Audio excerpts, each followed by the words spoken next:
Welcome back to Fast Market here on the Schwab Network. It's time for cash tags. For that, let's bring in our next guest. That's going to be Landon Swan, co-founder of LikeFolio. Welcome back to the show, Landon. Thank you, Tom. Good to be here. All right, so we're talking Chewy head earnings. Now, over the last year, the stock's up over 100%, Landon, but it's still at the same level it was 2 years ago. It hit all-time lows, about 10 months ago. What kind of data do you guys have on this? Because it seems like the consumer's getting stretched here a little bit, but it seems like their subscription-based business continues to keep that hook into their customers.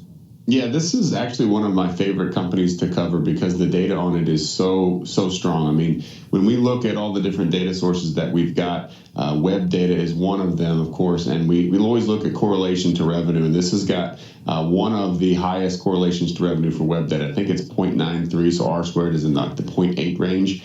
Very high numbers here. So web data is basically all you need to know about Chewy, and it's strong. It's up about 20% on a year-over-year basis. And you're right, this stock had been kind of struggling a little bit up until that May report when they blew out. Their EPS was 50% up year over year, and it's basically just been running up since then. But you can see here, web visits are very strong, up 20% on a year-over-year basis, like I said.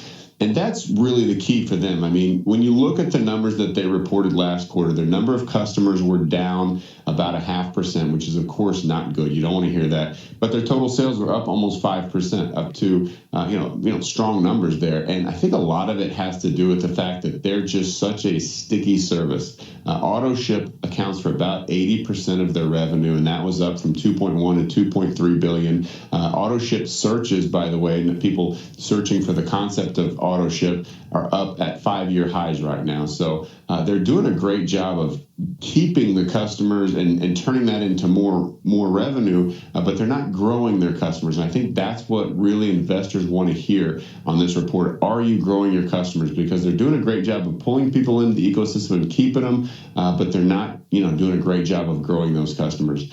So we do know that their margins are up slightly. Again, that's going to lead to the higher EPS that we saw. They're up almost 1%, up to 29.3, and they've been shifting to higher margin items. I mean, going to the services. They also talked about operational discipline, and you can kind of see here the web visits. I mean, this is, it's just continually growing, which is why this company is doing better and better and better.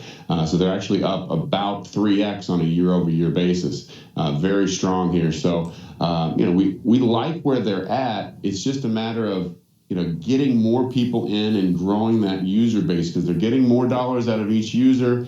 They're generally sticking around, but they just need to do a better job of pulling them in. Now, one of the things that they're looking at as far as pulling them in are the veterinary services. So that's a very high number. When they get a new veterinary clinic customer, about half of them become e-commerce customers, which are extremely sticky. So you get them in on the vet side, you become e-commerce customer, and then you're going to stick around for a long, long time because the auto ship is just so convenient. Now, the margins on the vet cares are also very high, but it's a small percentage of their revenue so far. It's growing, but it's a small percent. So I think that that expansion is going to be what investors are going to look for. They need to see that they're just pulling more customers in. So that's kind of the snapshot of where we're at. We've been bullish on this company just after that May report since July, about $25. We put a report out to our clients. So we're happy with what's going on so far. We liked where the data is at right now, but we want to see a continued growth in this, web visits, obviously, since it's so highly correlated, but also just pulling more customers in. That's the key to this company, and that's what investors want to hear. Are you growing your user base? Because if that's sliding over time, if that's negative every quarter, you're on a one-way path to zero. So you have to grow your user base. You can't just continually get more and more money out of them. You've got to get more users in. So Landon, maybe you already answered this question here, but what do you think investors are a little bit more excited about? Because it's not only just the vet clinics in general, right? That's a new high margin business. It sounds like they're also getting into insurance and then the geographic expansion into Canada. If you had to pick out of one of those three, what are you most excited about kind of moving forward, or what are you seeing in the data from customers? Is it the vet clinics, or is it more of the geographic expansion, opening that market up a little bit more to get these new customers? Well, I think it's kind of both. I mean, you have to nail the vet clinics. You have to have that as your acquisition and your high margin, revenue creator. So I see it as sort of an acquisition engine right now, since about half of them are becoming auto ship customers, and that's what you want to see. So if you can nail that model, then expanding, geographically is easy. But you've got to be able to nail that model because it does take a lot more. It takes boots on the ground, if you will. It's not just e-commerce. I mean, you've got to be able to, have the people to facilitate that. So I think that's the biggest opportunity for them. And then combine that with the geography, then you're ready to boom. But they've done a great job of innovating. They've done a great job of keeping their customers happy. By the way, they have one of the highest customer satisfaction ratings that we track. They write hand personalized notes to their clients. It's incredible the stuff that they do. And considering how many clients they have, it's just nuts. So they do a great job of keeping people happy, delivering a high quality product, being, extremely convenient. Again, though, they just got to pull more customers in. I think the veterinary services are the way to do that as a model. And then, of course, to scale that linearly is going to be geography. When you look at this in the competition in this space, it's going to be Amazon and all their brands. They have a subscribe and save type of function there, and maybe the scale and scope that maybe competitors might have would be a detriment to that growth. Is that part of the problem? Because you said that's starting to stagnate here a little bit, Landon, as far as the growth in their customer base. And if you can get the same products on Amazon, I get it, the customer service is really a big part, but I don't know, it just seems to me that competitive pressures maybe won't allow them to grow that much. Right. No, you're absolutely right. I think that, on a side note, I'll say that the term auto ship is just amazing. Whoever came up with that should get a raise. I mean, that's so much better than subscribe and save. Yeah. But yeah, that is a big problem for them, is that if you buy from Chewy or buy from Amazon, most of the time you're buying the same stuff.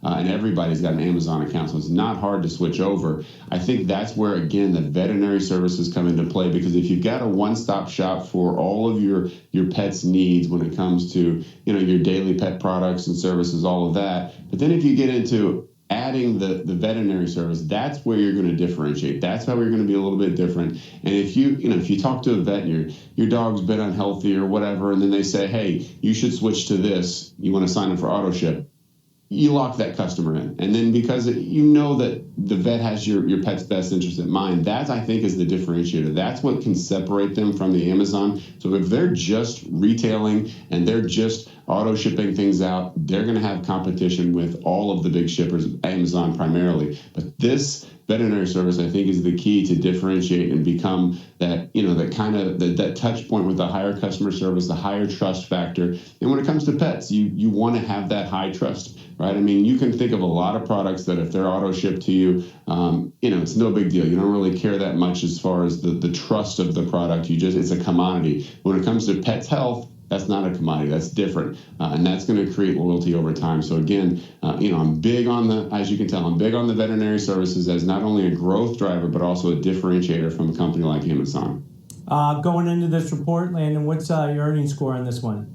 So, hey, we've actually got a decent one here. We're plus 40, so we're bullish moving into this earnings report. We like the way that the data is set up. We like that the stock has pulled back a little bit. They kind of sandbag their numbers. I mean, if you look at their estimates versus their earnings, they always beat significantly. So, they will, air quotes, beat. But really, will they beat actual expectations? I think they will. I think that expectations have been pulled back just a little bit. But again, I know that investors are going to listen for how are you doing with customer acquisition and growth. If they've lost customers again, that's going to be bad. I don't think that they have, looking at their web data and looking how high correlated it is to revenue. So I'm bullish going into this. LikeFolio's plus 40. We're ready to put a bet on it. All right. I think you're going to have to watch that guidance, because that seems to be the theme over this earnings season. You can report good numbers. That guidance better be in line. All right. Great stuff as always, Landon. Appreciate it.